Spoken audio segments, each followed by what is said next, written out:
নমস্কাৰ, মই আজি ভেজিটেবল ডালিয়াৰ ৰেচিপি এটা লৈ আহিছোঁ।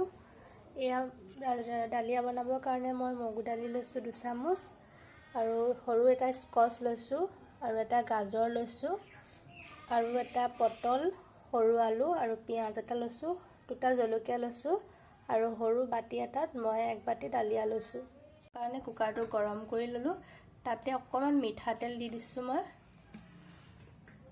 এয়া মই তেল গৰম হ'লে ইয়াতে তেলতে অকণমান জিৰা দি দিছোঁ আৰু পিঁয়াজটো দি দিছোঁ লগতে।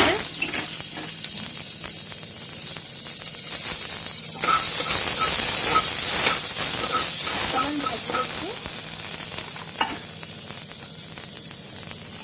ইয়াতে মই ডালিয়াখিনি দি দিলোঁ।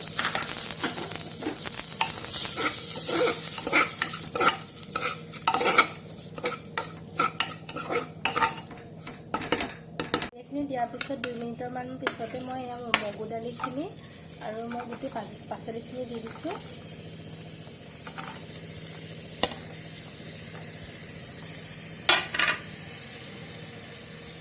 লগতে মই হালধি দি দিছোঁ আৰু আন্দাজমতে নিমখো দি দিছোঁ। এইখিনি মই 2 মিনিটমান ভাজি ল'ম। মই ইয়াতে পানী দি দিছোঁ, বেছি সময় মই ভজা নাই। আৰু এতিয়া মই পানীটো দিয়ে ঢাকনাটো লগাই কুকুৰা 2টা ছটিয়াই দিবলৈ দিম। 3-4টামান দিম মই। এতিয়া আমাৰ ডালিয়াখিনি হৈ গ'ল। এতিয়া ইয়াতে মই ঘিউ 1 চামুচ দি দিছোঁ। আপোনালোকে সৰহকৈ দিব পাৰে, মই কমকৈ দিছোঁ।